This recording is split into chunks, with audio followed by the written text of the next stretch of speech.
ये जानना चाहते हैं कि जो ये यज्ञशाला जब कोई बनाई जाती है तो सबसे पहले उसमें अग्निवास देखा जाता है और जो कुंड भी बनाया जाता है, जो शास्त्रों में विधि बताई गई है वो सारा चीज शास्त्रों के हिसाब से बनाया जाता है। उसका थोड़ा सा कैसे जी, हमने इस भूमि का चयन किया वास्तु के हिसाब से। भूमि के जो 84 पद है, 84 खंड के हिसाब से चयन किया गया। फिर ध्वजारोपण किया गया। समस्त रघुवंश के राजा यहाँ पर आए और महंत जी श्यामदास जी के साथ में हमने ध्वजारोपण किया और मुहूर्त पर ध्वजारोपण करके फिर यज्ञशाला का विधि पूर्वक निर्माण किया गया। प्राच्य इसके जो प्रमाण है कि अभियुका लिक्षाग्र वालाद्य चैवमादया कृतरत्नी तरोरष्टि रारत्नी या पृष्ठता कि किस प्रकार की वेदियां बनना चाहिए, कुंड बनना चाहिए, उसको हमने प्रमाण से निर्माण किया गया। उसके बाद में यज्ञशाला का जब देवताओं का क्या किसको स्थान देना चाहिए कि आग्नेयाम योगिनी वेदी और वास्तु वेदी तुम्हें वायव्या क्षेत्र वाला नाम ईशान्य ग्रह वेदिका, हमने इस प्रकार चारों पीठों का निर्माण किया। प्रधान में हमने प्रधान पीठ का और बीच में प्रधान वेदी का निर्माण किया गया। और इस यज्ञ की एक विशेषता है, मैं आपसे कल चर्चा कर रहा था कि इस यज्ञ में आपने बहुत ही यज्ञशालाएं देखी है, लेकिन हमारे यहाँ दो चीज की बड़ी चर्चा है शास्त्रों में, अष्ट सिद्धि और नवनिधि। 8 सिद्धि देखिए, आप ऊपर देखिए 8 मंजिली यज्ञशाला बनी हुई है। अष्ट सिद्धि, 8 सिद्धि कौन सी है? अरिमा महिमा चेती गरिमा लघिमा तथा प्राप्ति प्राकम निशित्वम चाष्ट सिद्धिया। अष्ट सिद्धियों के द्वारा ये 8 मंजिल है। नवनिधि 9 खंड में है। 9 खंड में भारतवर्ष कभी हुआ करता था, ऐसे ही भारत समस्त वह विशाल अखंड भारतवर्ष की कल्पना करके हमने हमारा वह पुराना विशाल भारत हो नवखंड में हो, नवखंड के आधार पर हमने 9 खंड की यज्ञशाला बनाई। अब 2121 वेदी तो हमारे यहाँ विराटतम भव्यतम विशालतम यह यज्ञ चल रहा है। इस यज्ञ की एक और विशेषता है कि यहाँ पर चारों वेद के विद्वान है, ऋग्वेद, यजुर्वेद, सामवेद, अथर्ववेद, और राजा रानी जो प्रमाण से आहुति दे रहे हैं। तिलार्धम तंडुलम अर्धम तंडुलम हरदम यवया यवया हरदम शर्करा घृतम देयम तु यथेच्छा। तो शास्त्र के प्रमाण से हवन सामग्री हमने इंदौर से मंगाई और 7 गंगा जमुनाएं, यमुना, सरस्वती, गोदावरी, सरस्वती, कृष्णा, कावेरी, वेणा, सभी नदियों का जल मंगवाया। 7 औषधियां मंगवाई और सर्वौषधियां मंगवाई, पंचरत्न मंगवाया गया। हमने इस प्रकार इसकी बड़ी ही यहाँ राजा रानियों ने व्यवस्थाएं की और यज्ञ में बड़े ही हमारे जितने भी महाराज जी का जो संकल्प था, मुझे महाराज जी ने कहा कि राजा ये अपन ने संकल्प तो आचार्य जी कर लिया है, और लेकिन अब इस संकल्प को कैसे पूरा होगा ये आपको बहुत ध्यान रखना है। महाराज जी मुझको वचन देकर गए, मैं बड़ा भाग्यशाली हूँ, मेरा जीवन धन्य है कि संतों ने मुझे ऐसे अवसर दिए। और हमने महाराज श्री के सानिध्य में गमाकर की धरती पर जहाँ स्वयं रुद्र भगवान स्वयं हुए, उस भूमि पर 1111 कुंडी यज्ञ किया और डुगासरा की धरा पर 1212 कुंडी ब्रह्म यज्ञ किया और श्री राम विराट महायज्ञ लोनी मल्ला छिंदवाड़ा में 1008 कुंडी यज्ञ किया गया। खैराई में 100 कुंडी यज्ञ किया गया और हमारे यज्ञ के प्रधान जनमान श्री मुनिराज जी सपत्नीक है।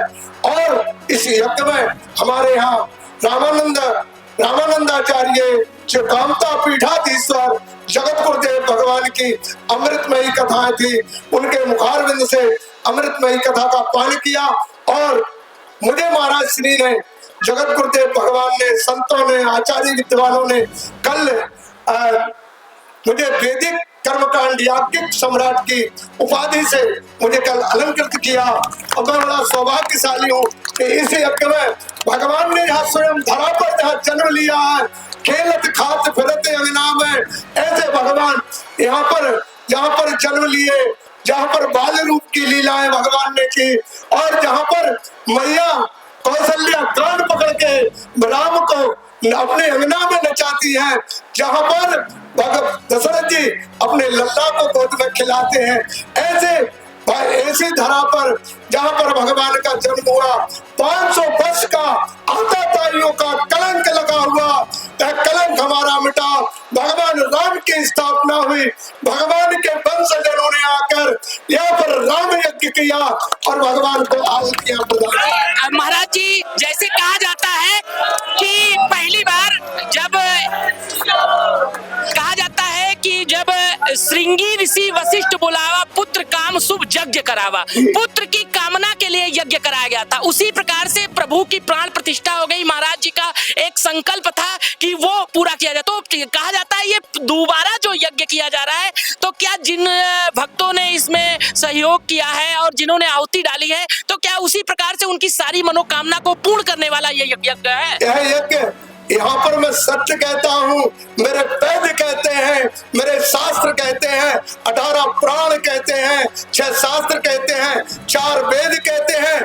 कि ये जन्म भूमि है भगवान की। और यहाँ पर 2100 कुंडी यज्ञ में जो आहुति प्रदान करेगा उसकी सभी मनोकामना पूर्ण होगी, कोई खाली नहीं जाएगा। क्योंकि वेद कहते हैं याचना करके तो दे।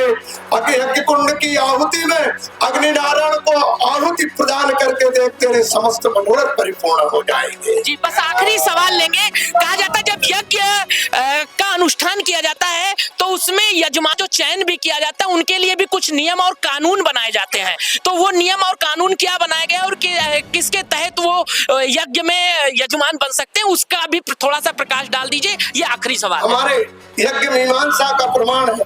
हमने सभी यजमानों का प्रायश्चित शुद्धिकरण करवाया। हमारे यहाँ वेद कहते हैं प्रायश्चित जल यात्रां च कुर्यात्, प्रायश्चित करण। हमने 10 विधि स्नान, गोमूत्र, गोबर, दुग्ध, दही, घी और सप्तमृतिका, स्वर्ण, फलोदक और इस प्रकार 10 प्रकार से यजमानों का शुद्धिकरण करवाया, छोड़ कर्म कराया। और शुद्धिकरण कराने के बाद इनको प्रतिज्ञा कराई कि आप भूमि पर शयन करेंगे, ब्रह्मचर्य नियम का पालन करेंगे और व्रत नियम जप तपस स्वाध्याय कृत संगम दया दान विशिष्टा नाम ब्राह्मणा नाम, इस प्रकार के अपने जो शास्त्र का नियम इसका पालन करेंगे। यम तत्वा सर्वे क्रिया करण कर्मारंभा स्वाहा सौना प्रांतन्ते। आप इन नियमों का पालन करेंगे तो इन नियमों में इनका जन्म को भी संस्कार कराया, इनका ब्रह्म सूक्त इनको धारण कराया। वैसे तो क्षत्रिय बालकों को आप तिवारी जी स्वयं प्रबुद्ध हैं, ब्रह्म बालक हैं और बड़े प्रबुद्ध बालक हैं। मैं बहुत आशीर्वाद देता हूँ इनको पता है कि क्षत्रियों का जनेऊ किस वर्ष में होना चाहिए। सभी का जनेऊ हुआ और इनका पुनः यज्ञ के अनुष्ठान के नियम में छोड़ कर्म कराया, 10 विधि स्नान कराया, प्रतिज्ञा कराई कि आप अपने नियमों का यज्ञों का पालन करेंगे। सभी बड़े विधि पूर्वक पालन कर रहे हैं। प्रातः काल की वेला में चारों वेदों का मंत्रों का वाचन होता है। सभी राजा रानी आकर विराजमान हो जाते हैं। पंचांग से लेकर सरस्वती के पंचांग पीठ के देवताओं का पूजन, वास्तु का पूजन, योगिनी का पूजन, प्रधान पीठ का पूजन, क्षेत्रपाल का पूजन, वास्तु का पूजन करते हैं। इसके बाद अपने कुंडों के जो विष्णु, ब्रह्मा, रुद्र, अंबिका, कंड के देवता, वास्तु, इनका पूजन करते हैं, अग्नि का पूजन करते हैं और फिर आहुतियां प्रदान करते हैं। और आखिरी में साईं को जब सत्र में विश्राम के समय आरती करते हैं, क्षमा याचना करते हैं, दंडवत करते हैं और पुनः दूसरे दिन की तैयारी में आते हैं। सायंकालीन के सत्र में दिव्य रघुवंश समाज के द्वारा दिव्यतम भव्यतम विशालतम अन्नपूर्णा माँ का भंडारा चल रहा है। समस्त जितने लोग आ रहे हैं माँ अन्नपूर्णा के भंडारे को पा रहे हैं और पूछे। बस इस प्रकार से महाराज जी ने दिव्य और भव्य तरह से जानकारी दी। और यहाँ पे पूज्य हमारे कहा जाता है जो प्रधान यजमान है वो भी मौजूद है, उनसे जानेंगे बताइए कि आपको अयोध्या में आकर कैसा लगा। आपकी बात चली महाराज जी बोले। महाराज जी आप भी यहाँ पर आए, आपको कैसा लग रहा है और क्या संदेश देना चाहेंगे यहाँ से? अब छोड़ हमको ये लग रहा है कि अब राम राज शुरू हो गया। क्या बात है, क्या रघुवंशी मैं गोलाघाट से हूँ, श्री राम सखी मंदिर अयोध्या। एक आश्रम ओमकारेश्वर में भी है, गंगात खेड़ी में। और ये यज्ञ हम लोग सब रघुवंशी लोगों को इनके माध्यम से ये सब यज्ञ करवाए और आप सब देख रहे हैं, प्रमाण है, प्रत्यक्षम किम प्रमाणम। दुनिया देख रही है जरा से यज्ञ में क्या होता हो। ये इतना सारा यज्ञ ये सब अपने खून पसीने की कमाई से कर रहे हैं। किसी का कोई इधर से ना किसी से कोई सहयोग भी नहीं लिया है। तो केवल जो राम का वंशज है उसी का ही पैसा इसमें लगा है, क्योंकि यज्ञ से हमारे राम आए और यज्ञ से फिर रामराज आएगा। हमारे गुरु महाराज का उद्देश्य यही था कि रामराज आएगा तभी विश्व सुखी होगा, तभी स्वस्थ होगा, तभी समृद्ध होगा। और रामराज के लिए सारे रघुवंशियों ने इतना सारा श्रम किया है, अपने खून पसीने की कमाई लगाई है। एक एक रुपया इन लोगों ने बड़ी मेहनत से कमाया है और बड़ी ईमानदारी से यज्ञ देवता इसमें प्रसन्न हुए हैं, आहुतियाँ दी हैं। हमारे आचार्य जी बड़े निर्मल भाव से आहुतियाँ दे रहे हैं। हमारे ये मुख्य प्रधान वेदी वाले मुनिराज जी हैं, ये तन से भी, मन से भी, धन से भी, इन्होंने सारे यजमानों ने जितने भी यहाँ बैठे देख रहे हैं ना, बड़ी लगन और बड़ी निष्ठा से इन्होंने इस यज्ञ में भाग लिया है। वो हमारा 100% विश्वास है, ये हमारी निष्ठा निश्चित रूप से प्रत्यक्षम फलदायकम, इसका फल मिलेगा और पूरे विश्व को मिलेगा। केवल रघुवंश को ही नहीं, पूरे विश्व को इसका फल मिलेगा। सब में सुख शांति और आनंद आएगा। तो इस प्रकार से महाराज जी ने बताया भी, कहा जाता है प्रविश नगर कीजिए सब काजा, हृदय राखी कौशलपुर राजा, सिया राम में सब जग जानी, करहु प्रणाम जोर जुग पानी। फिर इस प्रकार से जो है दिव्य और भव्य तरह से ये यज्ञशाला भी राममयी हो गई है। सब एक दूसरे में राम ही राम को देख रहे हैं।